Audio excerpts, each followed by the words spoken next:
বিভিন্ন ধরনের রোগ হচ্ছে, মানুষ সমস্যায় ভুগছে, দুর্গন্ধ, মানুষের বসবাসের উপযোগী থাকছে না এই এলাকা।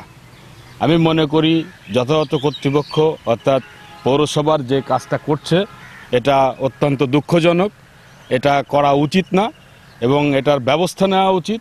এটার একটা পরিকল্পিতভাবে একটা জায়গায় রাখা উচিত যেটা মানুষ থেকে অনেক দূরে থাকবে, বা সেই পরিবেশ করে এগুলো ফেলানো উচিত।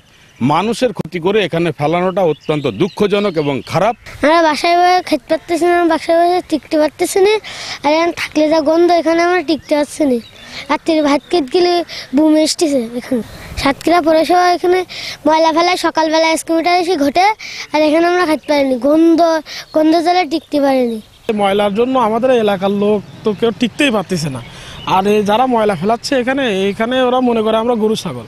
এখানে এমন ময়লা ফেলায়, গরু মোড়া, ছাগল মোড়া, তারপর হচ্ছে আপনার বড় বাজারের যে পোস্টলা, যে হচ্ছে নাড়ি মুরগির পাকনা পুকনো, মানে বিভিন্ন একদম জঘন্য কিছু খারাপ জিনিস এখানে ফেলায়। গন্ধর যন্ত্রণায় এত পরিমাণ গন্ধ, এখানে একটা মানুষ টিকতে পারতেছে না এই এলাকায়।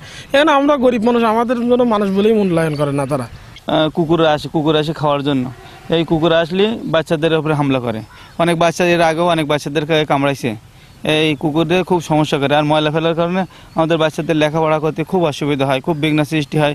এই ময়লার দুর্গন্ধ সব এদিকে ফেলে, এদিকে কারো জন্য আমরা খুব মুসিবতের ভিতরে আছি, খুব কষ্টের ভিতরে আছি।